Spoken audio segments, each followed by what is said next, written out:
My name is Amy Merrill, and I teach third grade at Eastdale Elementary in Fairmont, West Virginia.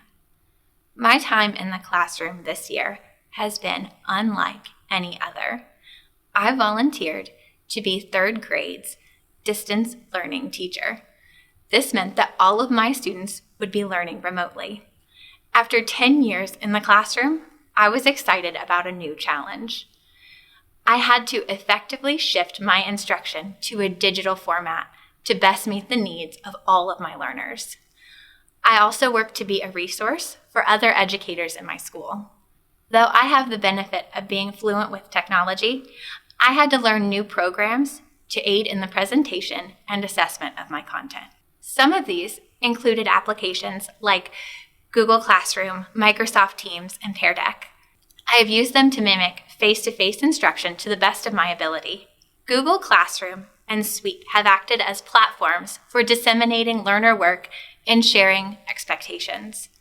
Our instructional week starts on Wednesday when I post the whole week's assignments at 7 a.m. in a weekly schedule. I also provide a daily agenda to guide learners through their instructional day. Each of these documents contain live links to navigate the learner where they need to go.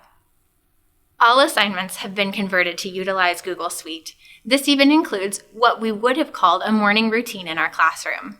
In our virtual classroom, learners complete a morning check-in using Google Forms. This lets me know if they are ready to start their day and how they are feeling at that time.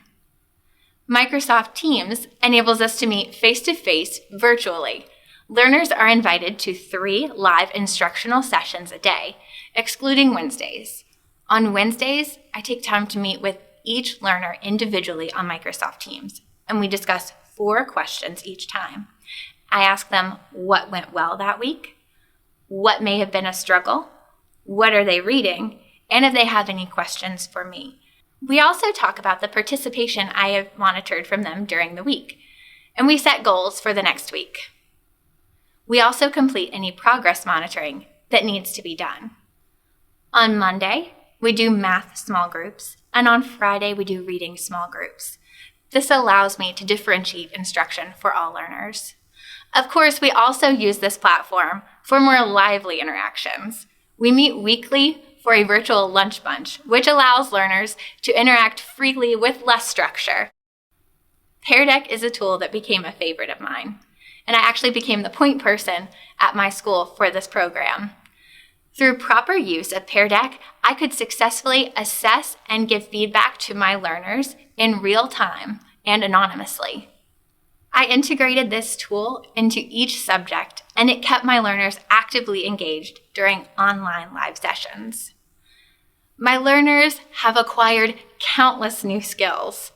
I compliment them frequently on the gains they have made since the beginning of the year, and we refer to our growth mindset and how some things we just didn't know yet. I have made myself available to all of my families for any technical assistance.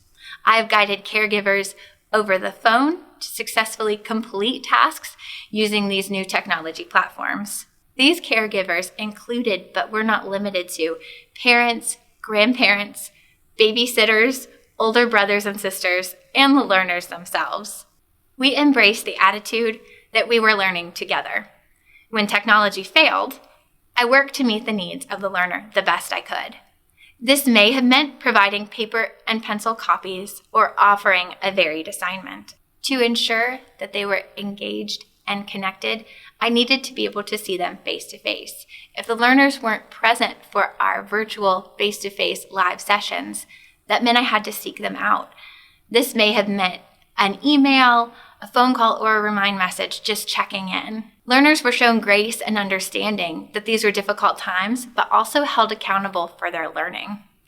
In order for my learners to be successful in the distance learning environment, I had to be several steps ahead and anticipate their technology and learning needs. In addition, I worked collaboratively with my colleagues and families of my learners more than ever before. We all had to work as a team in this experience in order for all of our learners to be successful.